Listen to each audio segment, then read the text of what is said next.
I'm so fed up with being picked last. I'm not sure what it is.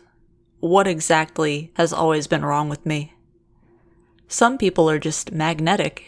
They draw in everyone around them, but not me. It's like I'm the other end of that same magnet, repulsing all those who come near me. It wasn't pointed. It wasn't an outward disdain. I've just always been practically invisible. A middle child, I played second fiddle to my rebellious older sister and my disabled younger brother. My parents didn't have enough time for me. Enough love. I didn't have any friends in school. Not one. I was more lonely than the other loners. More invisible. More alone. Sports classes were the worst. I'd stand in a line, filling the empty space I'm sure they saw, and wait patiently for my name. Desperately seeking the approval of my peers, I'd anxiously rock on my toes. Maybe my movement would help them notice me. It never came. "Danny, I guess you're with the first group." The teachers always tried to be enthusiastic. Futile attempts to make it somehow less obvious that I'd been rejected by everyone around me. I suppose I was grateful for it. At least for that short moment that they pitied me, I was seen. It followed me into adulthood. That repulsion. The atmosphere around me that made me invisible. I did well in school. I suppose it wasn't much of an achievement when you consider the lack of distraction. My academic achievements took me far, but they never gave me a social life. When I entered the world of work, I hoped things would change. I hoped that I could reinvent myself and be a different shade of invisible. A more visible one, maybe. Just one friend would have changed my life. An interaction with the opposite sex, or an invite to an office party. I tried. I really fucking tried. I made conversation, showed interest in the group, and even tried to host a gathering at my flat, but none of it worked.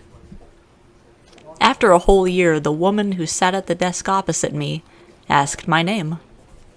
I went through so many options in my mind. I could kill myself. Wade into the ocean and be swept away with the waves, feeling the misery in me replaced with an artificial, oxygen-deprived euphoria. Or maybe I could go out with a bang. Force the world to notice me in a blaze of glory. Load up a bag, drive to the office, and blow the brains out of every single person in there. Boom. Maybe then they'd notice me. I sound nuts now. I know. Honestly, that's not me. But how many of you can say it's never crossed your mind? That you've never felt that angry? Or alone, or just plain empty? Yeah, you have, haven't you? So, I tried to be better. I started listening to podcasts, reading self-help books, and spending every second of spare time trying to be the best version of myself. A version that I didn't hate. A version that others would see. A version that didn't want to die anymore. It took a while. I repeated the words, "I'm worth it," what felt like 1,000,000 times. I didn't believe any of it at first, but if you tell yourself something for long enough, then eventually you'll start to believe it. Especially if it's something you desperately want to be true. They call it positive affirmation. That's what Jonathan called it anyway. He was a charismatic man. One of those magnetic people that I'd spent my life so jealous of. A self-help guru. Everyone in a mile radius noticed Jonathan. He had an online following so devoted, they bordered on frightening. I don't know if I was attracted to Jonathan as a person. I think really it was about what he had. All those qualities I wished I possessed that just oozed from every hair on his flawless, coiffed do. Either way, I paid the money. His events weren't cheap. Promises like the ones he made never are. What's a few thousand for spiritual awakening? For the chance to transform your life and ascend to a superior plane of existence. I ate that shit up. I would. I'm the prey that those people hunt. One of the people that turn into pound signs when they enter that magnetic force field. The field the privileged possess. I paid. Even the extra 1,000 it cost to meet him before the event, desperate to absorb some of that energy. The event was intimate for such a popular speaker, only 50 or so of Jonathan's most dedicated supporters. It was the end of a long tour that he'd promised would be so much more than the others. Most had followed him around the whole country. They all mingled in a lobby with hot drinks and scrawled name tags. I tried to join the groups, but I was left awkward, standing a little too close to circles I wasn't welcomed in. I met the man himself only minutes before he gave his talk. The one that promised to change us forever. His green eyes were mesmerizing. I wasn't sure anyone had looked me in the eye like that before. I felt like he saw me. He really saw me. I felt a belonging that was so foreign. Our interaction was only a brief greeting, but even still, I walked into that lecture hall, feeling different. Ready to change. The speech was filled with motivational drivel, the kind you find on poorly constructed Facebook memes that your aunt sent, or on a plaque in a cheap home decor shop. It wasn't life-changing, it wasn't spiritual. But something about Jonathan was. The group listened intently. Jonathan played on our anxieties, our fears, and our shared feeling of being an outsider.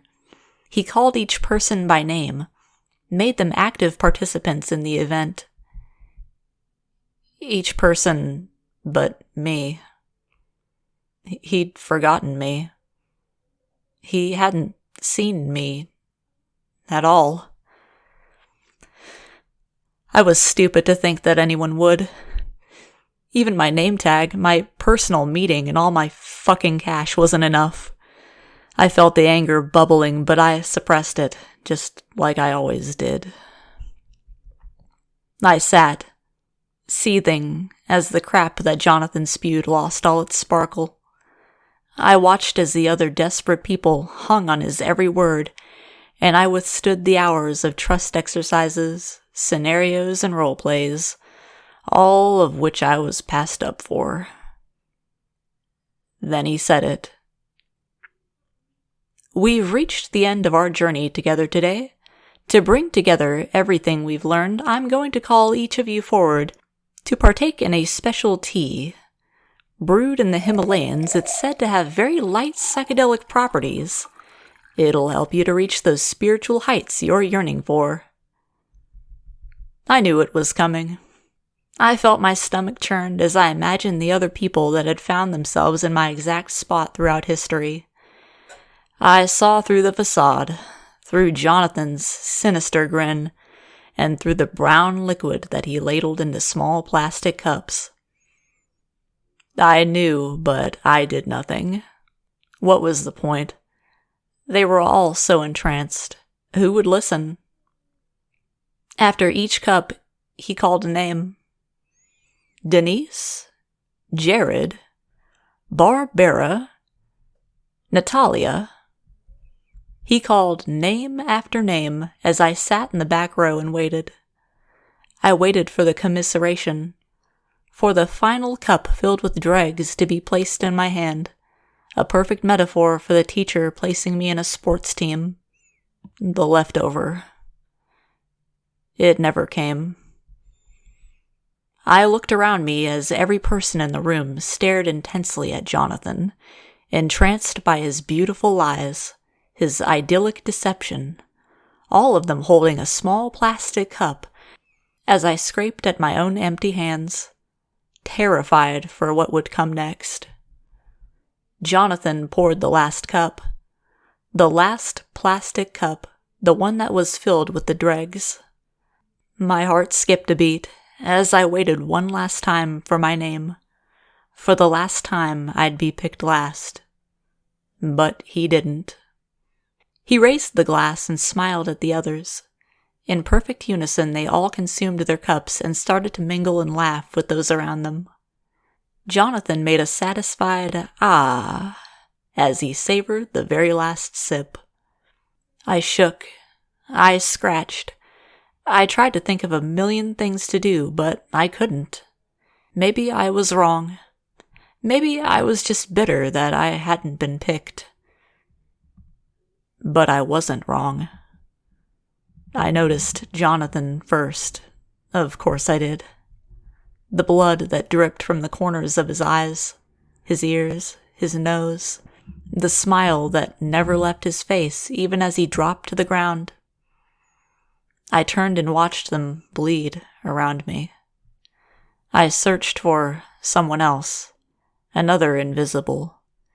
Maybe I just hadn't noticed them. But I was alone. In minutes, they were dead. A sea of bloodied corpses and me. A space where one more should be. Is it bad that I still wish I'd been picked first?